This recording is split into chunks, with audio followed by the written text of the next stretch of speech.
नमस्कार, म भद्रसिंह घरती मगरको देश विदेश गाउँघरबाट हेरिराख्नुभएका सबैलाई हार्दिक स्वागत गर्न चाहन्छु। आउनुहोस् चर्चा गरौँ हरेक वर्ष 14 फरवरीको दिन मनाइने भ्यालेन्टाइन डेको बारेमा। के हो त्यो भ्यालेन्टाइन डे, किन त्यसलाई प्रेम दिवसको रूपमा मनाइन्छ, यसको बारेमा छोटो चर्चा गरौँ। भिडियोलाई अन्त्यसम्म हेर्नुहोला। आजभन्दा लगभग 1600 वर्ष अगाडि रोममा एकजना क्लाउडियस नामका एक चक्रवर्ती सम्राट राजाले शासन गर्थे र त्यो युरोपियन देशमा त्यति बेला लिभिङ रिलेसनसिप अथवा बिहे नै नगरेर एउटा महिला र एउटा पुरुष सँगै बस्ने, बिहे नै नगरेर एउटा महिला र एउटा पुरुषले सन्तान जन्माउने परम्पराको अति नै बोलाबाला थियो।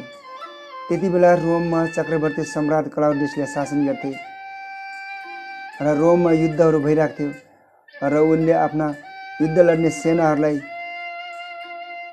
सेनाहरूलाई पनि लिभिङ रिलेसनसिपमा बस्ने आदेश गर्थे। ठीक त्यही बेला 478 एडीमा एकजना फरक विचार राख्ने महापुरुषको उदय भयो, जसको नाम थियो भ्यालेन्टाइन।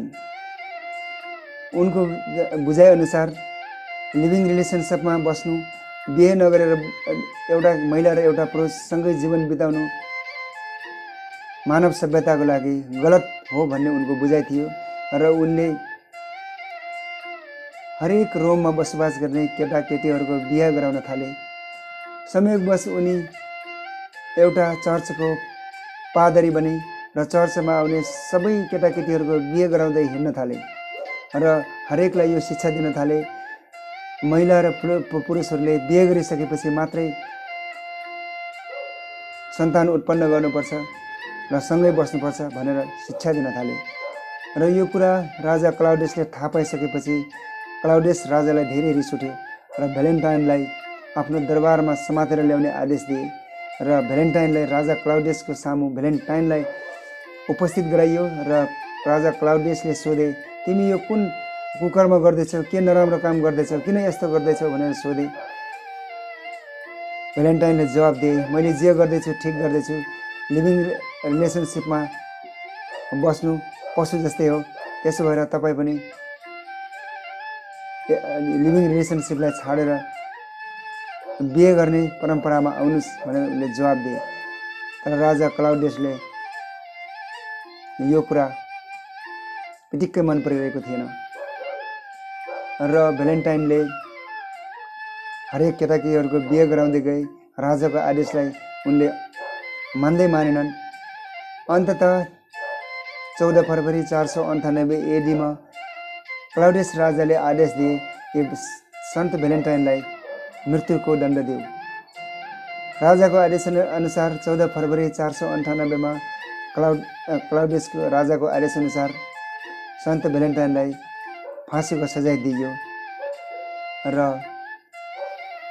रोममा भ्यालेन्टाइनले बिहा गराइदिएका दाम्पत्य जोडीहरूले निकै पीर मान्न थाले, दुःख मान्न थाले।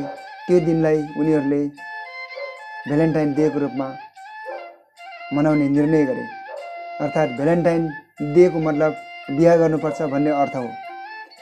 त्यसो भएको हुनाले त्यही दिन 14 फरवरीको दिनलाई भ्यालेन्टाइन डे भनेर भनिन्छ र पछि सञ्चार माध्यमहरूको माध्यमबाट संसारका विभिन्न कुना कुनामा पुग्यो र यसलाई बङ्गाई टिङ्गाई गरेर प्रेम दिवस, लभ दिवसको रूपमा मनाउन प्रचलन सुरु गर्दै विभिन्न माल सामान उत्पादन गर्ने कम्पनीहरू, उत्पादक उद्योगहरूले भ्यालेन्टाइन कार्ड्स, भ्यालेन्टाइन गिफ्टहरू बनाउन सुरु गरे, जसले गर्दा ठुला उद्योगहरूले धेरै नाफाहरू कमाउन थाले।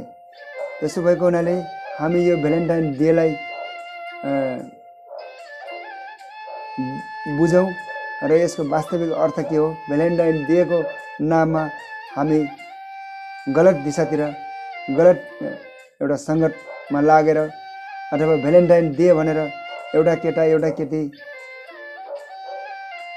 छाडा अपर्ण प्रवृत्तिमा हिँड्ने, एउटा भ्यालेन्टाइन डेको नाममा गलत दिशातिर जाने प्रवृत्तिलाई चाहिँ हामी रोकौँ र यसलाई बुझौँ र यसलाई बुझेर मात्रै हामी यसको सेलिब्रेसन गरौँ र यसलाई फलो गरौँ भन्ने कुरा यहाँहरूको सामु राख्दै म बिदा हुन्छु। फेरि भेटौँला। नमस्कार।